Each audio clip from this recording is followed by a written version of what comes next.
Welcome back to the project. Well, the world's Me Too have helped to take down serial abusers, opened our eyes to widespread sexual harassment and shown survivors across the world that they are not alone. It's the defining social movement of our times, but its roots go back more than a decade. October 2017, actor Alyssa Milano posts a tweet that will become a global rallying cry. If you've been sexually harassed or assaulted, write Me Too as a reply to this tweet. Stop the violence! Stop the rape! Stop the violence! Stop the rape! I will say it right now out loud. Me too. We are pure, we are strong, we are brave, and we will fight! Inspired by the growing number of victims speaking out, Me Too empowers even more to bravely share their stories, bringing down some of the most powerful men in the entertainment business. Harvey Weinstein, charged with rape and sexual assault in New York. But long before it was a verb or even a hashtag, Me Too began as one woman's plan to make a difference at a very local level. In 2006, frustrated with all the sexual violence that I saw in my community, I pulled out a piece of paper and I wrote Me Too on the top of it. A youth worker and abuse survivor herself, Tarana Burke envisioned something centred solely around victims, not perpetrators. Her Me Too program involves supporting young women locally to share their story and heal. I could never imagine this. I could never have envisioned something that would change the world. I was trying to change my community. So 13 years later, what does the Me Too founder make of where we are today? Well, Tarana Burke is currently in Australia being honoured with the Sydney Peace Prize, and she joins us now. Tarana, thank you so much for joining us. There's really been two incarnations of Me Too. Everyone thinks it started a couple of years ago with Alyssa Milano, but as we heard just then, you actually wrote those words, Me Too, back in 2006. When you did that, what did you actually envision at the time? Well, I wrote the words before 2006, but it was in 2006 that we kind of made it formal. And then it was a way to create space for survivors to exchange empathy, and also to declare that we exist, that we need to be seen and heard and believed. And I believe it's the same today. And then in 2017, Alyssa Milano used those words and in fact very quickly became a hashtag. What do you think is the meaning behind what she has done and where she's taken it? Well, when Alyssa Milano tweeted the call to action, really, which is what it was in a similar way that we had been using it, which is for survivors to declare that they exist, to talk about the things that had happened to them, because so many people don't believe that it's true. And the sheer number of responses lets us know that this is a bigger problem than what most people are willing to believe. So just to clarify, that was just a pure coincidence. Alyssa Milano wasn't aware of your movement at that point? No, she herself had no knowledge of my work or that this work had started prior to her putting out that call to action. Obviously, the power of the Me Too movement is this idea of providing a safe space for people to stand up and say, this has happened to me too. What advice would you give someone who's struggling to come out with their story? Don't.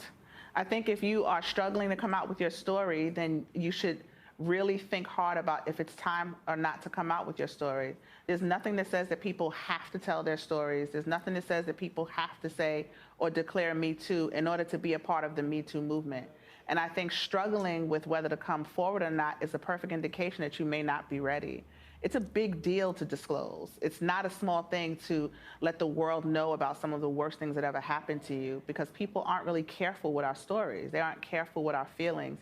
And you can open yourself up to a lot of things. So I think struggle is a sign that you should respect what that means and really consider what it's going to do to you and how it's going to take a toll on your life before you make that decision. People who want to tell their stories need to know that telling your story doesn't mean it has to be big and public and it has to be validated by hundreds of people. Telling your story can mean writing it in your journal. It can mean telling it to one friend. It can mean writing a poem or drawing a picture. I think we have to shift this idea that telling your story is the start of publicly and being validated by tons of people is what it means to heal, or there's some kind of heroism in that. And I just don't believe that. I think that survivors need to get the story out of their bodies, meaning you have to say it out loud. Tell yourself in the mirror. If you don't have the courage to tell a lot of people, go into a quiet place and tell the story to yourself first. Because most of us don't even tell it to ourselves. We don't want to think about it. We lock it away in a place and we put it on the shelf and we don't think about it again. Be gentle with yourself. Take your time and it'll come out the way it's supposed to come out when it's supposed to come out. Tarana, what role do men who want to be part of the solution rather than the problem have in the Me Too movement? Well, I think one of the biggest misconceptions about Me Too is that it's a women's movement. So men's first role in the Me Too movement is as survivors. The first place that men have in this movement is to stand up just like women or people who identify in other ways to say that they have experienced sexual violence. And we have to be really, really careful to not just pigeonhole this as a movement for women, because sexual violence doesn't discriminate and neither can we. And for men who are bystanders, who are advocates, who have loved ones, or who are just concerned about living in a world where sexual violence is so prevalent, there's lots of ways that they can contribute, right? The same thing that women can do. We can start with examining our own behavior, looking at the ways that we uphold rape culture, because rape culture is what creates the space for violence to happen. So if men want to play an active role in affecting the way sexual violence is prevalent in the world, think about the way you respond to sexual violence or even rape culture. Do you laugh at rape jokes? You know, do you have a friend in your crew that's always talking crudely about women, it's disrespectful to women? Do you make women uncomfortable? Has a woman told you that you make her uncomfortable and you've laughed it off or made it into a joke?